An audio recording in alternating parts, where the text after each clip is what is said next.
Hi, this is Brian Cummings. I've been well known for voicing many people's childhoods. Not only that, but my own second childhood. Really honest. Coming soon to own on video and DVD. Yeah, that's my voice. And now, a conversation or two with Amber the Fangirl. And now, all the ships at sea, all the ships that are yet to go to sea, and all the ships you can see. Well, hi, everybody. Welcome to another thrilling, mind-bending, and possibly also constipating adventure of Amber the Fangirl with special guest Rufin Fontaine. Ah! Hi everybody, my name's Amber.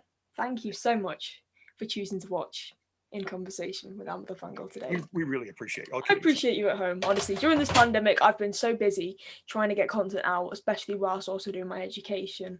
Because I'm at college now, and nearly finished my first year of performing arts. So yes, I'm so excited. Yeah, exactly. The only problem is because of COVID, it's so you deliver the line and you're going, okay, your line now. Come on, your line. Your line. You do your line. It's like terrible. Yeah, multiple personalities love this stuff. Yeah. Well, no, you don't. Yes, I do. Okay. I mean, I've cancelled a load of school trips have just been cancelled because of the pandemic. So yeah. Anyways, today my guest is frankly just amazing. His name's not Frank though, but he is frankly amazing. That Frank is for another day. Only Frank is more frankly, but that's my guest today was the voice of Bumble Lion in the Wuzzles, Dimmy in the Snorks, Sir Tuxford in the Gummy Bears, Dr. Mindbender in G.I. Joe, Papa Bear in the Berenstain Bears, Sully in some of the Monsters Inc. video games, and that one voice you've all heard from your childhood. What? I'm waiting. DVD trailers voice coming soon to video and DVD. Yeah. Hey, and now our feature smell. I know. Sorry, I read that wrong. And now our features sure are placed in an awkward position. No, it's not right. It's without copy. It's the thing about voice actors is you have to memorize a line. Really, what's your line? Thank you. Okay. Wait a minute. Thank. Okay, I think I got. Let me have it. I got it. I'll remember this. Thank somebody. Okay, got it. Okay, but hey, it's nice. My best. Sorry, excuse me. My guest today is Brian Cummings. Woo-hoo. Okay, gotcha. That's the thing. That's the fastest I can clap. I mean, this is just need an applause thing in here. I need a soundboard or something. You do. Or actually, it could fit 30,000 people, and we could have an amazing audience. It would be really fabulous. Don't have Zoom. Hey, you guys in the back. Okay, yeah. So yeah. Bring your binocs. Okay. Thank you so much for accepting my interview request. Seriously, I'm glad to be here. Thank you. Man, I've admired you for so many years. You've helped me with my Bill Scott documentary. I've heard your voice countless times in different TV shows and especially on those DVD trailers growing up. Can I start off by asking about this whole DVD trailers thing? Yeah. It was you and Mark Elliott who did them. What was it like? When were you first approached to do it? These things all happen in weird ways. So somebody recommended me to someone who was doing trailers and promos, and Mark Elliott was already established, did amazing work and was terrific. So oftentimes when you work with other pros, you kind of go, why would somebody want to consider me when you've already got Mark? Because Mark's talent was amazing and prodigious. Yeah. So somebody wanted to kind of change the attitude. At one point, I said, if you want the Mark Reed, this looks like a Mark Elliott thing, get Mark. And the guy said, I want a different voice for this. I want a different approach. I don't want you to do what Mark would do. I want you to do what you would do. So we did that. And trailers are also movie promo and trailer is totally different than any other kind of advertising or any other kind of voiceover. A lot of it, studios have a lot of executives who have input. So some things will change. I did one trailer for one film at one point where the copy said something, it's the movie of the year. And one of the executives called up and said, his big change was, bring him back in. They paid me. I went back and said, it's not the movie of the year. It's the movie of the year. Okay, so I made that one change and they paid me. It was great. So movie trailers are a totally different thing. And there's a lot of different input, but not a commercial. They'll test the commercial in front of different audiences. They'll have copywriters and creative, but in trailers, they just send you in to do a version of it and then they make changes. And those changes sometimes have to do more with the people in authority to make decisions having input. So you'll go back many, many times while everybody has their say. So it was an interesting thing. So I went to work for this particular production company. Mm-hmm. I did demo trailers for films that inevitably they hired other guys, including Mark for. Yeah. And I did that for probably 2 years. And eventually somebody, it was kind of weird because I was at that point much newer in the business. And somebody, when they hired me for the first trailer for Disney, the guy said, I've been listening to your voice for years and saying, I need to use that guy in something. Well, I'm 99.9, though I did do some trailer work, not anywhere near the volume of what I did after that. So I'm thinking the reason they heard my voice so many times is this company kept sending me in on projects I didn't get, but the voice was heard. So they became familiar. And again, sometimes it's just, there are so many things going on. Then at a similar time, I started doing a lot of network promo for different, so I worked for like 4 different TV networks at various times on various promos. So, but I'm a weird, I came from a small town in the Midwest. I had a really high natural voice when I was like in high school on radio and stuff. It was like really up there. And then I started listening to other guys and I, without knowing what I was doing, my natural voice is kind of mid-range. And without realizing what I was doing, I started to kind of try to sound like those guys, who would hold their hand out there. So I didn't realize I was not doing what my natural voice was supposed to do, but I was forcing my vocal cords to kind of, and it's a weird thing. The dynamic is weird because if you tighten the cords, they tend to go higher, right? Like if you make a rubber band and you just see a little part, and then if you make a bigger rubber band, it makes a lower note. So I just tried to sound like those guys, and I found a placement where I could make my vocal cords both project. And so I have to say, physically, part of the vocal cord is tightening up at the same time. Other parts are stretching it out so that it gets a lower tone. So I just read this morning for a Santa voice, which is not my normal voice. I would be more like an elf in real life. Okay. Yeah. Also, looser clothes help. If your clothes are too tight, your voice is too high. But that's another story. Okay. Yeah. That's a joke. Everybody? They're laughing. I'm smiling anyway. Okay. I'm literally looking at your page on the Transformers wiki.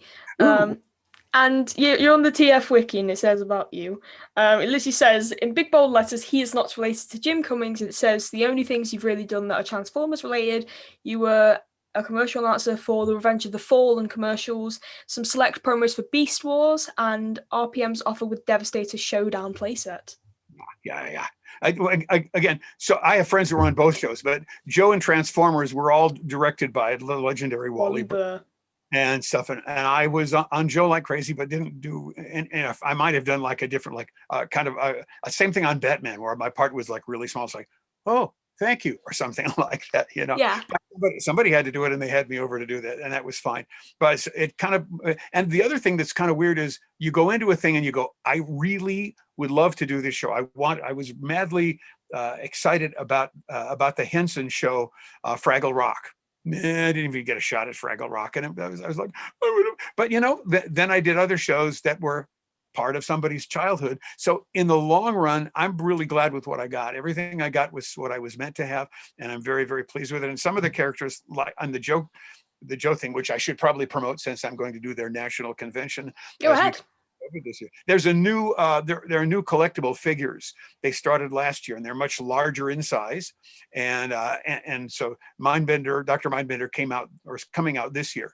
So I've been invited to the national convention with Sergeant Slaughter and a whole bunch of other great people. It's going to be a fabulous affair. And the Joes are like ridiculously loyal. I've had 4 generations show up at my booth with grandfather, father, son, and grandson, all fans of G.I. Joe back from the 80s. It's bizarre how great that fan base still is and how much they love those things. So, you look at different stuff and you go, there was a couple shows I did a woolly mammoth that talked like President Richard Nixon, named Bully Mully and Zazu U. And it was a really unique and out there kind of a show. The show was so out there that sometimes there would be a flashback inside another flashback. Yeah, it's like, okay, the creator had a really active life in the 60s, I'm thinking. But and that was a wonderful show, and not a lot of people saw it. And so it's kind of interesting. The audience always decides what they like, and the audience is always right. And in the long run, I think in that case, it's been true for me. The audience has been, and I saw even the Dr. Mindbender thing, the fans are so rabid. I got to do the song from Little Shop of Horrors as Dr. Mindbender, who really wasn't a dentist, but it's kind of about a crazy doctor. So I got to do that for a friend, and that was kind of neat. There's just all sorts of fun things that still happen because the fans are still there and the fans choose. How good is that? Yeah, so about this G.I. Joe convention, can we expect to see anyone else with you and Sergeant Slaughter? Because obviously Sergeant Slaughter's going. Any other voice actors from the cartoon? I don't know about that, mostly because as these things approach, especially out of COVID, there might be some surprises there that we don't know about. There going to be I know for sure about Slaughter. I have to look. I haven't looked at the website this week. We had somebody in the family that was ill over the weekend, so I'm checking Monday. But a lot of times things will happen like that at the last minute. The Baroness might show up sometimes, who is extremely popular among GI Joe fans. Morgan Lofting, amazing actress, wonderful lady. But again, that cast was huge. And that cast was phenomenal. If I start mentioning names, we can take the next 20 minutes. I just mentioned names and stuff. So yeah, sure, go ahead. Yeah, so okay, let's start this. Niels Ross, and then no, I mean, okay, we'll pass on it because Chris Latta. Yeah, we also did during COVID. We did an interesting GI Joe panel. We did like a GI Joe game show where they took 3 of our characters and had us tested on miscellaneous details of the show, and we were in competition with each other. I found out later that our hosts snuck the answers to Morgan Lofting, who won handily. Well, Arthur and I were, Burkhart and I were trying desperately to keep up with her, and she was brilliant and stuff. So I shouldn't say I found out for sure. That's the rumor, is that there was some hanky-panky that went on with the answers there. Ooh, or maybe just Hanky. I'm not sure. They didn't have the budget. They couldn't afford both. So Hanky's fine. Yeah. Yeah, he got a point. For the first month I was in Los Angeles, probably I was there for about 2 weeks. There was a shop on Sunset Boulevard, the Dudley Do-Right Emporium. And Jay Ward, the co-creator of all of those shows, his sweet wife actually worked the counter and stuff, and was about half a block down from the statue of Bullwinkle in the actual production company. So, but in Wuzzles, I worked with Bill, and I maybe said hello to him and had light conversations, but not like a deep thing that some people who'd known him for years. But when Bill was back, he it was an interesting thing. I'm not sure why the representation thing happened, but I did at one point ask him, so what happened? Why didn't we hear you for so many years? And he said, nobody asked. And I think probably his representation wasn't at that time working for him, because he was a brilliant guy. He was an amazing guy. And I think towards the end, when he came back, everybody wanted him on something. They probably worked the poor guy like crazy. Yeah. But yeah, brilliant dude. Yes. An amazing man, and just need to work the Wuzzles cast is probably one of the more interesting casts, because there were so many legends. There were a couple of regulars from the Laugh-In television series who are magnificent and tremendous. Alan Oppenheimer, who was with Celebworks, and an old friend, brilliant actor. If you can find on YouTube a show called Peeping Times, it's last I checked, it was still on YouTube. It's a satire. Old satire. I'll tell you how old this show is. That the 2 hosts are Alan Oppenheimer and a guy who moved to Los Angeles from the Midwest. It was his first television job. He was a guy named David something. I'm not sure. David Letterman is what I'm talking about. And it was this great satire of news shows, and it was all silly. Had people from Second City and brilliant stuff. And Alan was a brilliant guy, and we worked together on a lot of things. But all of the cast members of that show were, and Stan Freberg, the legendary Stan Freberg, was our narrator, and griped because they never gave him a narrator doll. No other doll characters. That was just, and of course, because advertising ruins your sense of humor for everything but puns, all the show, it was all about puns. The characters were all subject of weird inbreeding. Yeah. So my hero was Bumblelion, half bumblebee and half lion, who we talked about. My villain was Flizzard, half fly and half lizard. And stuff. And I think Croc was the only character that Alan's villain, he played a hero and a villain, and Croc was all Croc. Wasn't anything else. There was no room for anything but anyway, I could go on for a long time about the shows because the experiences were neat. But I think every cast is different and every dynamic is wonderful. The Berenstain Bear shows were fabulous. It is Berenstain, not Bernstein, even though, sorry, Cheryl, no relation. But again, they were terrific. They were educators, and the cast was very small, but we had Ruth Buzzy, who was also a Laugh-In alum, and lovely Frank Welker, the amazing Frank, was with us, and just a phenomenal cast. And it was a very small cast, so we were allowed to work several characters within the show, more than probably we would in some other shows, because they kind of kept it really compartmentalized. And other editions of the show before and since have been wonderful. I take nothing away from what everybody else does, but while we were there, we had a marvelous time, and the creatives are awesome. I think the other thing that's neat about working in animation, we didn't get out like actors who work on stage as much, but I think because it's so compartmentalized, you realize the strength of what you do has so much to do with brilliant writers, with brilliant concepts, with amazing animation. All that stuff has to work. So in the voice actor's ego, we want to stand and say, I'm out here on your show and I'm this amazing character. Well, I'm nothing in this. I'm like vapor in the air that sounds weird if we don't have a great character animated in the first place. And some of the concepts are just outrageously good, Yeah, of course. Yeah. So are there any roles that are obscure, like any cartoon roles that you have? Yeah, again, that Zazu Yu was quite obscure. And again, we had Tress McNeil, we had just amazing people on the show, and the writing was zany. You can find, I think, some episodes. California Raisins, the animated series, kind of got lost with the specials and stuff. But again, brilliant people.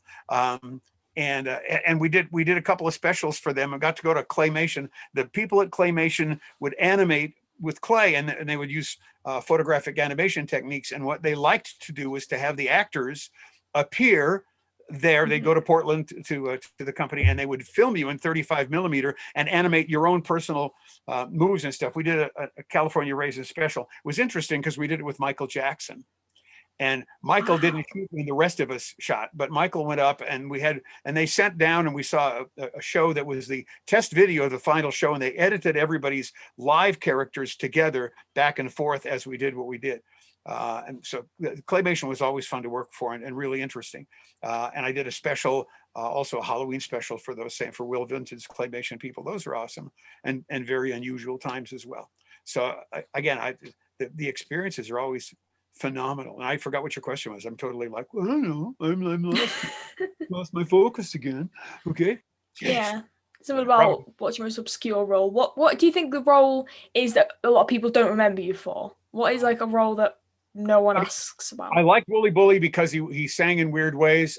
Lick Broccoli on that same California Raisin show was great because this actually happened before I ever started recording rock and roll, which was a whole different story, that a producer asked me to do something for a television pilot, and it just kind of steamrolled. But Lick Broccoli was like a heavy metal rock and roll singer, Vegetable, of course, an arrival of the Raisins, who moved like legendary Joe Cocker. So he kind of moved like kind of in a strange way, and screamed his head off and stuff, and was the antithesis of soul. And he was so much fun to do. Also, singing seriously is both fun and scary because it's got to be good. Singing for a cartoon show is wonderful because it doesn't have to be good. In fact, if it's bad in interesting ways, more's the better. So you want your character to maybe take some strange chances. That's actually in the music that I do myself now. I do some strange stuff within or around the music that probably other people wouldn't think to do. And if it works, it works, But yeah, so Lick Broccoli was awesome. Lick was fun to do. What else? Denver the Last Dinosaur was nice. I got to do kind of a Rodney Dangerfield sleazeball guy and a scientist. And oddly enough, I've gone to fan cons, and I thought no one would remember Denver the Last Dinosaur. And I've had not a huge amount, but I have had people who came up and asked me to sign some stuff. I have a couple things from Denver. I loved Snorks. Because of the popularity of Smurfs. I think Snorks did reached an audience, but it was kind of its own unique audience. So I actually, when I go to cons, I have a book of my rarity cartoon shows where I have some stills from some of those in there. Sir Tuxford and Artie Deco are both really supporting characters in what was a brilliant ensemble cast, and we were kind of just small colorations in the whole thing. And but it's still a blast to do. It was marvelous to do. And so I have that kind of in the rarities because I kind of put Sir Tuxford and Artie Deco, the parrot, on the same sheet because they were both small guys that influenced it in their own little teeny ways, Yeah. Of course, I completely forgot you were Artie Deco and Gummy Bears. Silly me. You were the second voice of Artie Deco because obviously the creator, Jim Megan, one of the co-creators of the show along with Art Vitello, he was the original voice for Artie Deco. Yes, which is humbling because Jim conceived and produced and wrote and had all those creative things. Even actually Sir Tuxford, second voice. Roger C. Carmel was a character actor, famous for a quirky several episodes of Star Trek, where he was a con man and he had these little fuzzy creatures called tribbles, and he was selling them and stuff. And what the joke was that they would multiply so rapidly that people suddenly in the ship would open up a door and these things would tumble out. And Roger C. was the original, and he passed away sadly. And so I took over the role from Roger. And sometimes those things just have to happen, unfortunately. But yeah. I've actually got two questions for you relating to Gummy Bears. The first one is, do you know why you were asked to take over the role as Artie Decker from Jim, because Jim only did him in the first episode he appeared, and then you did him for the rest of the show. I don't. You're not privy sometimes to creative decisions. Maybe it was the intent all along, and they've for timing. I'm not sure. I'm not sure what that situation was and everything. And also, cartoon shows then, because of Saturday mornings, cartoons were extremely head to head with everybody, and typically we did. I know that for a period of times, Wuzzles was put opposite Gummy Bears, with one network duking it out with another network trying to put a Disney show against a Disney show. And so those things are really hard because you never know what's going to survive or not going to survive. So maybe somebody in a creative position just decided that they wanted to be safe. I have no idea. I benefited, and I'm pleased. And again, I'm always humbled when it's kind of weird, because you can be empowered and humbled at the same time, that you get a chance to do this kind of stuff, because there's a whole lot of creative people out there and they could go 9 million different directions. I think I always say this. I did the best audition I've done in months on the thing that I auditioned for this morning. And the reality of it is if there's 1,000 people reading for the same thing, they may not even get to your performance and go, I don't know if I like the nasal quality of that voice. And they'll choose something different. And there's a general rule: if you've got somebody who's a celebrity and well-known in a project, that would be advantageous to the project, and somebody else who's not as well-known has a similar voice, even for a different character, they'll go, those two things kind of clash. So we need to find, definitely going to use this guy, but we need to find somebody that has enough different voice print that they're easy to tell apart. So you may not even be out of the show because you didn't do a great job, but because you're the wrong guy for the mix of the rest of the cast. I was just watching a special on Back to the Future, and the original character was done by another actor, and he was a great dramatic actor, but the comedy wasn't there. And so Michael J. Fox replaced him, and the rest is history. So all of those things kind of bear with all that stuff. So that's why the auditioning process is great. While you're in the audition process, you own it. It's your baby. And then, stick it in a folder on your reel someplace, because whoever they hire is whoever they hire, because it's still their show. Yeah, of course. Yeah, it's all good. And I think that's the deal. It's one of the reasons this business is so good. It's like sports. What makes winning so great is because of all the times you lose. The winning is much sweeter. And so I think that's the deal. I tried it when victory. When I try to teach people, I say, don't expect that. It's not about the results. Can I tell you a quick story? Maybe I've told you. Sure, go ahead. I went for a brief time to a school called Sherwood Oaks Experimental College, which had a lot to do with theatrics and drama. And while he was still alive, long ago, the legendary Kirk Douglas came to our class and talked to us about his career. Yeah, and these classes were small, so you're like, I'm sitting in a circle with 15 people and Kirk Douglas. And he explained something, and it's where I kind of solidified my idea about, I like the process. I like doing this. So if they pay me, great. If they don't pay me, I still like doing this. So he basically said he was going to be a star. And what he said was, he had this idea, said, I'm going to become a star. I'm going to keep working on these off-Broadway plays and small projects, and I'm going to become a star. And when I become a star, I'm going to win the Academy Award. I'm going to rent the presidential suite, the best suite at the Waldorf Hotel overlooking the Central Park. And I'm going to take my sweetheart. We're going to walk out on the balcony, and I'm going to look up, and the glory is going to come down from the heavens like fireworks from the stars. And I'm going to toast to the success, and it's going to be brilliant and beautiful and wonderful. And he did it.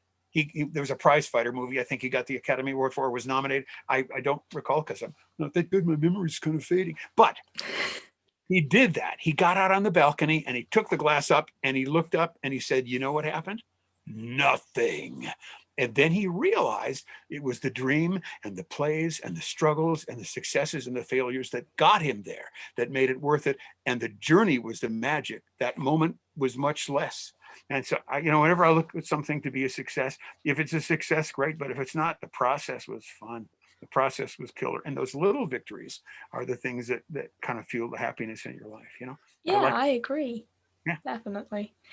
My second question was also regarding gummy bears. I recall you saying to me about, it was like a little joke, about the whole Sir Tuxford death curse, like, you know how Bill died and then Roger took over, then Yeah. Roger died and then you took over, and then you were like, oh, am I gonna die? Do you mind telling that story for the podcast? Not a podcast, but my YouTube channel. There's that thing. I think it's a human thing. There's a lot of times people take over a role that somebody else did, and you start thinking, especially if more than one person has been involved in the role. Of course, there's some movies that have been made so many times that, like, okay, in given time that, the first Sherlock Holmes died. It must be a curse. No, he did the film in the 40s. So it's one of those things. But yeah, so we think about that. And then there's, of course, jokes about, they used to joke about Robert Goulet, who's a fine actor, but they said when Robert Goulet died, no one was surprised because he died on stage for years. That's terrible. That's not even nice. But I'm mentioning it to you because people say tacky things. So with all those curse things, there are all sorts of superstitions that affect performing people, and we engage in our minds fantasy, some of those kinds of things. But I think all in all, the deal is you try to, especially if it's a role that's been done by other people, is you try to put your own spin on stuff. By the same token, you try to respect what people did before. Look at the James Bond franchise and stuff. And Sir Sean just left us, of course. And so his dentist is going, I still wanted to keep working on his teeth to get rid of that SH sound. But Sean Connery, to many people, was James Bond. But Daniel Craig's fabulous. Everybody in between did their own take on it. Roger Moore was kind of the saint as James Bond. And if you look at the franchise was terrific and managed to be around for a long time, regardless of who played the role and regardless of what people did. It still found a track with the audience. And that's always the deal. As a performer, you have a partnership with the audience. And those people in your audience who are watching you do what you do are part of that. They participate in your performance, whether you realize it or not, on the other side of the screen or the other side of the speaker. And so what your deal is that you always have to look at that partnership as the important one. And they are the ones who give you the opportunity through their response to what the creatives do to be able to do or not do your craft. So yeah. And then of course there are the guys who spent a long time, and I've known several who did their best to start mimicking legendary characters that legendary performers did, so that they knew when they were gone they could say, I can do that and stuff. And on the one hand, that might seem a little tacky. On the other hand, that means that they loved the characters enough that they wanted the character to go on as well. So you can look at all that stuff as different things. So but yeah, as far as dying is concerned, we all do. And so the deal is, what is it? A great song lyric, an old song lyric from a Brit brother of yours, for an old Rod Stewart and Faces song. And the lyric was, I was glad to come, I'll be sad to go, but while I was here, I had me a real good time. Yeah, definitely. That's it. So that, yeah, as far as that cast is concerned, I didn't think about it until later, that I was, I didn't pay that much attention to it. I just knew that somebody had to do the role and they called upon me, and I was thankful to be able to continue it. So, and maybe the people who are going to get struck by lightning are the people who don't respect the people who came before. So you better understand it when you go in, that it's not, it's not all you, babe. Yeah. It is. It is not. So the thing about this con and other cons is I make it a practice to try to go around and meet the animators and hang out. Okay, Tad Stones has been here when we've done a con here, and you walk up and say hi to people who are the brilliant creative people without whom you'd be doing nothing but a voice in the bathroom mirror by yourself. Okay. Oh, I dropped the soap again. No. Yeah. So there you go. Robin Williams has ruined us because we like that stuff just flat out. I love Robin Williams, man. Such a huge loss to the acting world. He was. I was in an improv group. I would never actually drop DeMarcus's off the wall by name because of anonymity rules, and I don't want to get legally in trouble by mentioning DeMarcus's actual name. But we had writers for movies, and Robin had left that improv group about 6 weeks before I got there. And I was like, oh, wow, I could have been an improv. And they said, yeah. And if you'd been here with Robin was so wild and crazy that you could do an improv at night and you'd say, what did you do last night? I said, yeah, well, but sure. Yes. And then the rest was all Robin. So it would have been a great experience, but it would have kind of been one of those things where he was just so amazing that there wasn't a lot of room unless you were equal to him, unless you were Billy Crystal. Of course. Yeah. Speaking of Billy Crystal, I think the final topic we should really end on is how you got the role of Sully in the Monsters, Inc. games. Oh, yeah, okay. again, that was a weird one because it had to do with the trailer. There are a couple of things that I did that had to do with promos where somebody needed a voice to be put in there, and I gave it a shot. But they also, to be honest with you, John Goodman's a brilliant actor. And what I love about John is that he has this amazing ability. His comic timing is fabulous. He's an amazing dramatic actor. But what I really like about the quality of his voice is his voice can be a little rough and tough, but underneath it is a real inside tenderness of the soul. So when I was asked to do it for a promo, I didn't want to go out and try to get his work and stuff, but I was asked to do stuff for a promo, and it was just a couple of lines. So I went ahead and did that. And then I ended up getting called back again and again. And then the process was when they did when they did Potch's movie. Come on, Brian, why don't you just forget the name of a movie that's a sign of old age? I know that. What are you doing? Never mind. So when they did the Cusco thing. Monsters, Inc.? Emperor's New Groove. Oh, Emperor's New Groove. Speaking of which, I was hired by someone who'd worked with me on a promo to do his voice for storyboards. And when they do storyboards, the lead actors in the actual movies for storyboards are oftentimes busy on other projects and they can't get them in. And when they're developing the movie, the storyboards, how the story's developed. So it helps them to have still pictures and have a match for the character's voice. So I did that for Emperor's New Groove. For the main character, Patrick Warburton's character. Yes. I did the Pacha character, the John Goodman character. Oh, right. Okay. A kind of a gentle kind of a character, but yeah, I was in that same vein. And so then when Monsters Inc. came along, John did the movie, did a wonderful job. They needed a voice to do stuff that was based on the movie. Again, partly with availability. I'm sure I don't cost as much as John Goodman, and that's, that might have been a part of the equation as well. But they had me in for various projects that had to do that, and the video game was one of those that came off that. Then I moved from Los Angeles due to some family issues, and I go back and forth from time to time, but I wasn't in town. So when Monsters University came out, they found another guy who was in town, because that's also the nature of the business, is they do what works for them as well. But it was delightful, and I still kind of every once in a while do a little faux John Goodman just for fun and stuff, to kind of, again, what's that? I do the bad joke all the time. When you walk a mile in someone else's shoes, and after you're done, you go, gosh, I'm a mile away and I got these fabulous shoes on. So yeah, that's the deal. But yeah, that was a pleasure to kind of fantasize of almost being John Goodman-like, and I found that kind of neat to do. So again, sorry, John. Did you still do Sully's voice?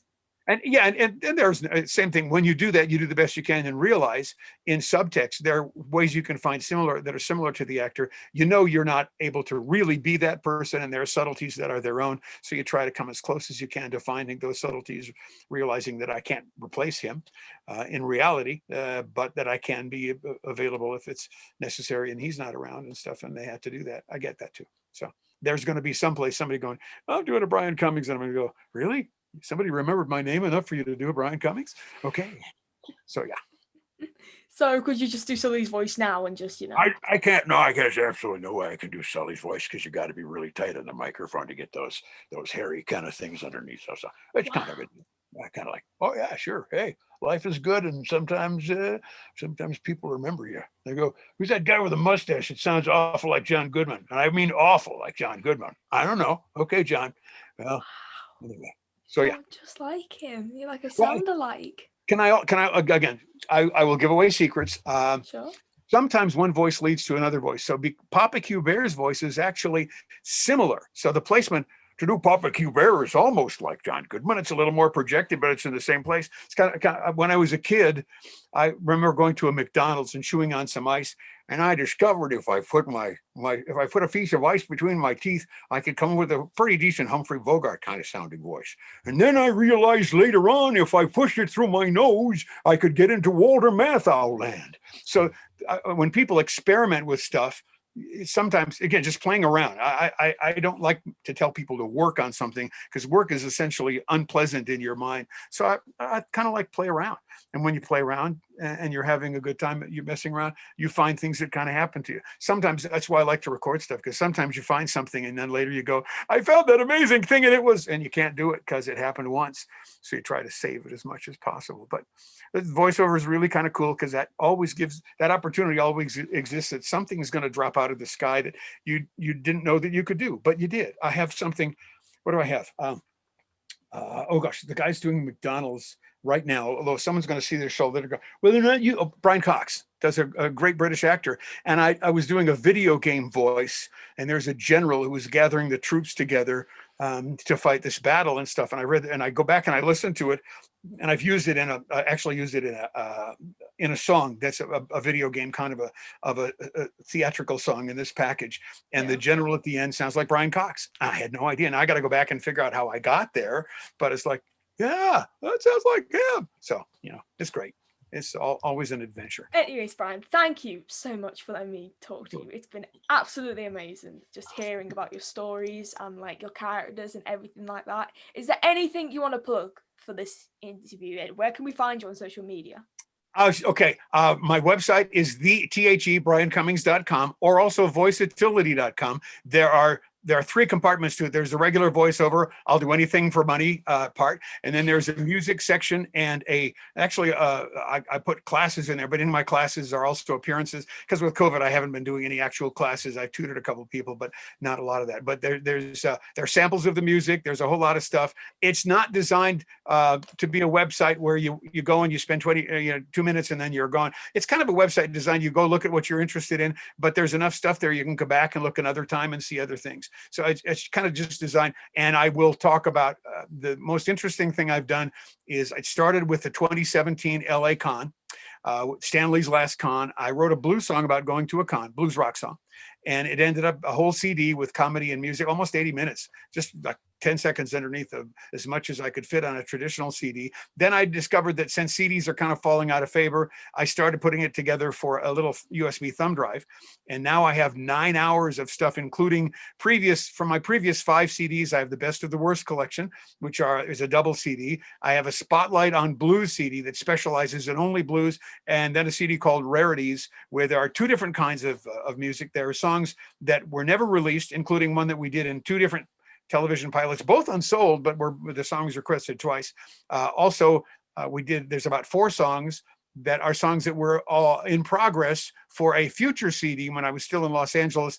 Then the Pro Tools died and all of the drives died and they were lost. And I found them in a drive, and the test mixes with little tweaking turned out to be savable and actually some of my better work. So their Rarities has a bunch of that stuff. We even, anyway, that's almost 9 hours of music and comedy, plus some of the stranger things that are passed on as free bonuses from classes and commercials and stuff. Well, one of my favorite things, I like singing. I like character singing. I got to do a British thing. There was a short-lived series on ABC called Gallivant. And I got to do a stage. It was like I'm almost Hugh Jackman kind of moment. I got to do the promo and sing it with the accent and stuff, and it was much fun. So again, there's all sorts of crazy stuff. Living in this world is a weird place, and so I put together something that people could kind of experience living in this very strange world if they're interested in it or just want to explore it for fun. So, but I'm going to bring the CD to Augusta, Georgia, end of June for the big G.I. Joe Fest, and I'm going to bring both the deluxe version as well as just the basic CD, and that's kind of the latest creative thing that I've been, obsessive about. I suffer from Bob Marley disease.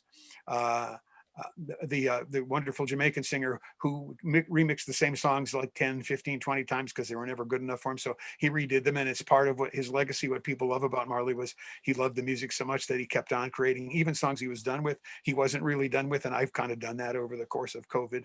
And I'm really pleased with it. It's actually better than what I intend to do in the first place.